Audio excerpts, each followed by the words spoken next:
object. Okay, and then all this is taking light, this is adjusting the focal length, and the image is thrown on which screen? It is thrown on a screen which is referred to as retina. Now this retina has special cells which are called as what it has?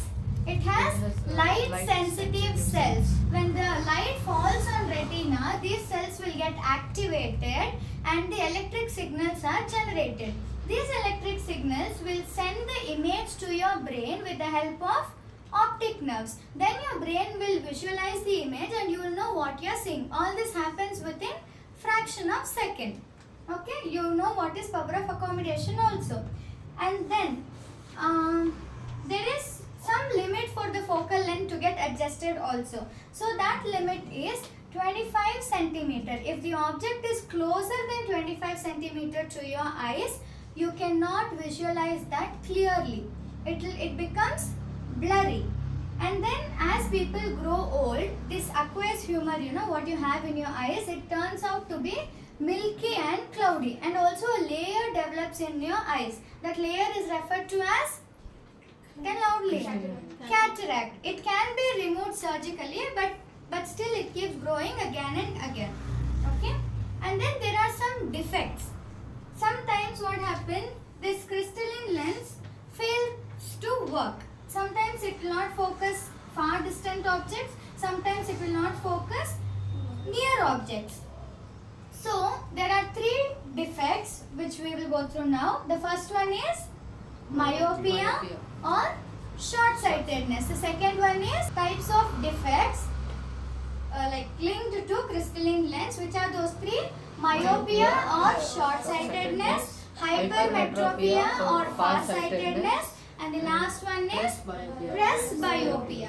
When we talk about myopia or short-sightedness, the person can see objects which are close to his eyes, but he cannot see objects which are far. The image turns out to be blurry.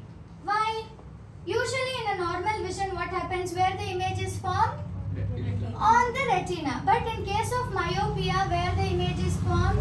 It is formed in front of the retina. Why it is formed in front of the retina? It is because of the size of the pupil. The size of the pupil becomes enlarged. It is quite bigger compared to a normal vision. And you have this curvature, right? This curvature turns out to be little bulged out. In case of myopia, in case of which defect it is? Myopia. The curvature turns out to be more bulged out and the size of the pupil is enlarged. So what happens? The image is formed in front of the retina instead of forming on the retina. So what happens? The person can see only near object but he cannot see far objects. This defect can be corrected by using a lens that is concave lens. Concave lens, how it looks? It is like a cave.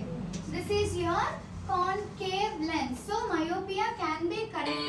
He can see far object but he cannot see closer objects. In hypermetropia, what is happening? The image is formed behind the retina. It is not formed on the retina or in front of the retina. It is formed behind the retina. Why? What happens to the pupil in hypermetropia? It is a shrink. It shrink, or the size of the pupil is reduced, and the focal length to visualize the closer object is reduced.